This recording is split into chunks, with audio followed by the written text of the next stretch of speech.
Hey, what's happening, Roland? Well, I'm going to tell you what's happening in my world. I've had a really interesting week. You know, all my weeks are different. And this week was completely different. You know, I'm a power fisherman. You see me flipping big heavy tackle and big jigs and big spinnerbaits and stuff. But I had a challenge the other day from Lenny Strobel. He's heading up this Real-Time USA, this tournament, online tournament that I'm kind of helping him with. And it's catching just numbers of fish. It's not how big a fish you catch, it's how many you can catch. And so that's kind of what wins the tournament. So I decided I'd play the ultralight game. I'd play the little trick worm game. I'd do the finesse fishing. And I'm good at finesse fishing, I just don't do it a lot. So what I started doing with Lenny was I took this little 15-pound test braid on a little favorite rod and reel, and I hooked up a 12-pound fluorocarbon leader and a little tenth of an ounce jig head. That's a little Ned rig thing with a loop. That's a loop knot. That loop knot makes that little jig head just fly around. It's just a little loop knot. It's really cool. And on that I have a little trick worm. It's not really a trick worm. It's a finesse worm. It's by Yamamoto. It's their little what's called California roll. The California roll. And I just kind of just put it on the hook, just real easy. I just come right on through there like this, and just hook it right down, just on a bare open hook. And it's so cool because it's just an open hook. And here was the funny thing: not only did I catch the first fish doing this, which was we had a bet on, we're going to donate to multiple sclerosis, the biggest fish, the first fish, and the most fish. Okay, so I caught the first one on this little rig. And then I started catching a lot of fish because they were kind of schooling out there, and I'd just throw this out in front of where I'd see them swirl, and bam, I caught just like 20 or so real quick. Then I started throwing at little patches of lily pads and let it sink to the bottom in 6 or 8 feet of water. But I caught a 5-pounder, then I caught a 6 1/4 pounder, then I caught another 6-pounder. I mean, I actually caught 3 real big fish on this little bitty worm. And that's funny because Lenny was throwing kind of the big stuff, and he was trying to catch a bigger fish, and that lake does have big fish in it, so a big frog bite can be good, the big jig bite can be good, but for whatever reason, a couple of days ago, hey, they wanted small finesse stuff. They wanted the little bitty worm. Well, anyway, that was Wednesday, I think it was Wednesday. Okay, no, it was Tuesday. Okay, Wednesday. You see me fish a lot of jigs. I went to Lake Istokpoga Wednesday with Joe Metlock. And Joe Metlock is a jig fisherman, and he fishes this new Metlock jig that he makes. He's a tool and die maker, and he's been making these jigs forever. This is the new one with the double invisible kind of weed guard. And then I have other Metlock jigs, and I use them all the time. In fact, I did a segment just recently out in Oklahoma where I caught a whole bunch of fish out of the timber with the Metlock jig. So anyway, Joe and I he said, Roland, he said, I want to do a film. This will be a film for my television show, Fishing with Roland Martin. But anyway, we go out there on Lake Istokpoga, and right off the bat, we catch a couple small ones, about 2 or 3 pounds. And then the wind gets up, and it starts getting cold, and the wind waves are blowing in, and sound is bad. And so finally, about 11 o'clock, the weather had gotten so bad, it had deteriorated. I told my cameraman, I told Joe, I said, Joe, we've caught a few fish, but I mean, we're kind of beating a dead horse. To film properly and to explain jig fishing the right way, you need calm water, at least not a howling wind. Well, we're taking that jig. This happens to be the 1/2 ounce model, and I was hooking it up with that is a Psycho Dad. It's a Psycho Dad trailer, but I was trying different Yamamoto trailers, and it was working pretty good. And like I say, we were catching a few fish, but with the conditions, it wasn't good for film work. So we said, okay, Joe, give me a call, and I'm waiting right now for him to call back, because as soon as he calls, hey, I'm off to Istokpoga again to finish that film. Okay, that's what happened the first couple days. Well, then, look at this. I finally finished Jimmy Houston's bowl. That's that cedar bowl. That's that cedar wood. Look at that beautiful cedar wood bowl. You know, getting this finish is a hard thing. That's a urethane finish, and I finally got it just right. I got plenty of layers of thing, and I've signed it in the back, and I finally got this ready to go. And this is an acacia bowl, and I told you about that. I've been working on this for a week or so. See, if I had to make bowls and sell them, I'd lose money because it takes me days and days and days just to make a couple bowls. So I'm not very productive in bowl making. Okay, now, I get a lot of people to write in and to make comments on my YouTube channel, and it's great because I get about 200 comments a day. And I read them all. I read every single comment that you guys and girls do. And I answer about, 5 or 10% of them. Depends on how much time I have. But I spend an hour or so a day just fooling with comments. Okay. I compiled like the 10 most common comments that I get. Questions that people have. And right at the top of the list, so many people ask, what's my favorite lure? Well, that's kind of a trick question, because a favorite lure could be what's the most productive lure? Well, or my favorite lure. For example, there's a difference. My most productive lure is a 5-inch Senko. I catch more fish on a 5-inch Senko than anything else. I might not win the tournament, but I just catch a lot of fish, okay? But now, that's not my favorite way of fishing. My favorite way of fishing is taking a topwater plug or a frog or a buzzbait and coming through that heavy grass and cover and having those big bass visually explode on those topwater lures. That's the most fun. That's my favorite lure. But that again doesn't win the tournaments. I'll tell you what wins the tournaments for me, is to be honest with you. What wins the tournaments for me for the most part is a power fishing deal like this Metlock jig that I just showed you a minute ago. That flipping it in the big bulrushes and cover and lily pads and big old heavy spots like we have at Lake Okeechobee, that wins tournaments.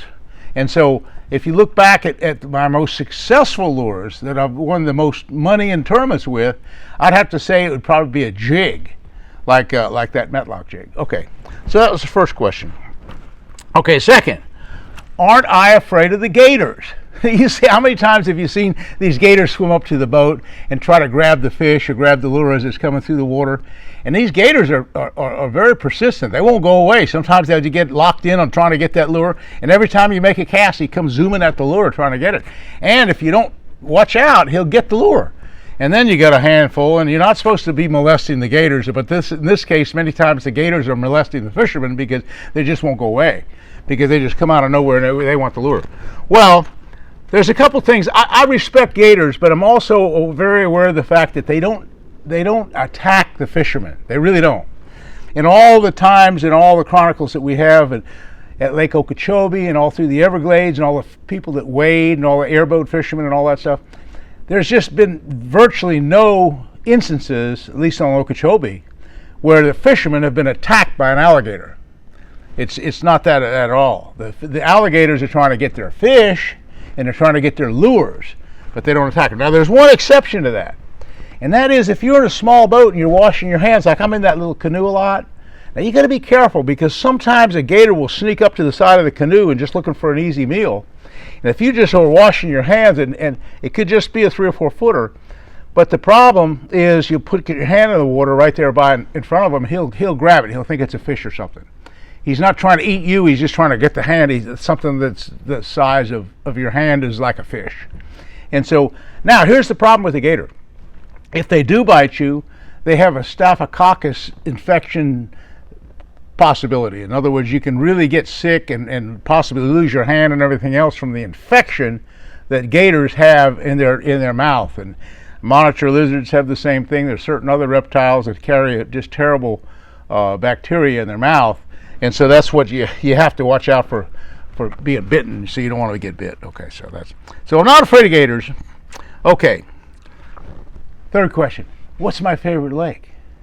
Well, I mean, sure, I talk about Okeechobee all the time, but Okeechobee comes and goes. Like, it was a better lake 2 years ago than it is now. So I don't say that Okeechobee is the best lake in the state of Florida right now. Probably one of those new lakes up there at the Stick Marsh might be a better lake than Okeechobee. Possibly, I heard some good reports that the Rodman Reservoir is kind of resurging back, and it's better fishing right now than normal. So these lakes change, and my favorite lakes change. I was just recently down at Lake Bacharach this last winter, and that was my favorite lake for years and years. I caught so many good, beautiful bass, some of the biggest bass I've ever caught. And that, like Bacharach is back on track. A lot of 9 and 10 pound bass coming out of that. So maybe that's my favorite lake right now. But Lake Champlain in New York, that's always been a favorite of mine. Not only do I catch big smallmouth, but big largemouth. I won some tournaments up there, and I just love Lake Champlain. It's just really a great spot. Okay, third thing. Well, I've lost some weight. Yeah, well, I have. I've been dieting, and I've been like on the keto diet. Also do sit-ups and push-ups. I do 40 push-ups, and I do like 100 sit-ups. So anyway, I do that. I used to ride my bicycle.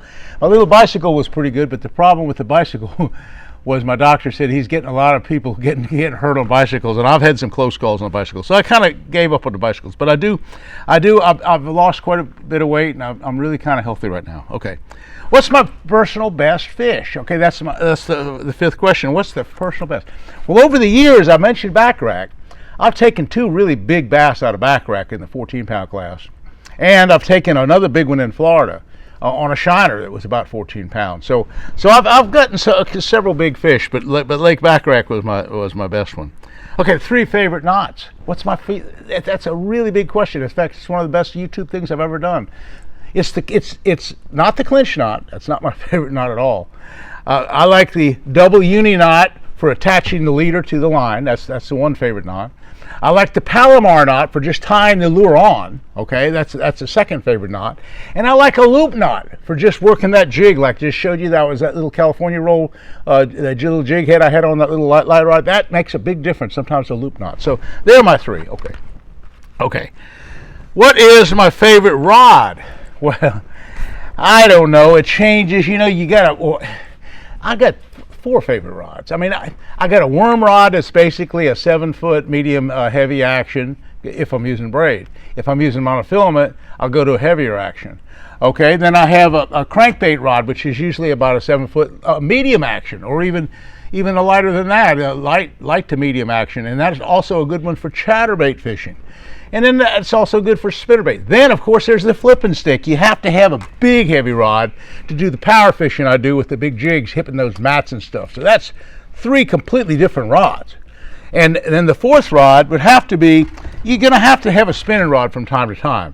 So I'm going to have a 7-foot medium heavy action rod with, say, 15-pound test line on it. Maybe that would be a good compliment. But anyway, 4 different rods just right there. I have more than that, but that's just a bare minimum. Okay, 8th question. Do I exaggerate my fish? Yeah, I exaggerate them. I'm sorry. I look at a 5-pound bass, it looks 6 or 7. So what I've been doing, and you guys and girls have been calling me on this, I am using the scales more. I'm trying to weigh them more, and you have to forgive me because I have big eyes. We all do. We're just fishermen. We're all excited when we catch a fish, and we might exaggerate a little teeny bit when we first pull them out of the water. But weighing them is the way to go, and I'd try to do that. Okay. Now, the 9th question is, people ask me this all the time.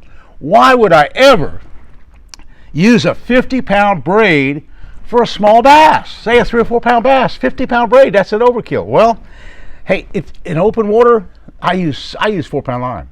I'm good at Lake Mead in 30 foot of water with great little bitty ultra dry tackle. I'm fine with that. Hey, but Lake Okeechobee, you're dealing with mats and lily pads and heavy brush and cover. A 2-pound bass can wrap around a reed and you can't get them out with anything less than, say, 30-pound braid. I mean, you just have to rip it out of the grass. You have to rip the fish out of the heavy weeds. That's why I'm using the 50-pound braid, just to retrieve the fish that are wrapped up. So, yeah, 50-pound braid's a big deal. Okay, last question. They say, Roland, you need a new cameraman. Let me tell you what YouTubing's all about. I have 2 really good cameramen, don't get me wrong, and I pay them good money and we go out. But most of the time that I'm doing this, like right now, I don't have a cameraman. I got my little camera set up on a tripod. I'm just sitting here in the boat. And so I don't know if the sound's good. I'm not monitoring the sound. And when I'm out in the little canoe, I have a little GoPro up on a thing and I'm kind of moving around with my elbow. And I don't know if the sound's good. I don't know if I'm even in the shot. I mean, there's a lot of problems when you're filming by yourself. So about half the time that I'm really has bad sound or a bad shot, it's because I'm by myself and I don't have any help. Anyway, they're the top 10 questions. So listen, folks, that's what's happening in my world. I appreciate you watching. Hey, thanks again for subscribing. I love you guys. I love you girls. We'll see you again soon. Thank you.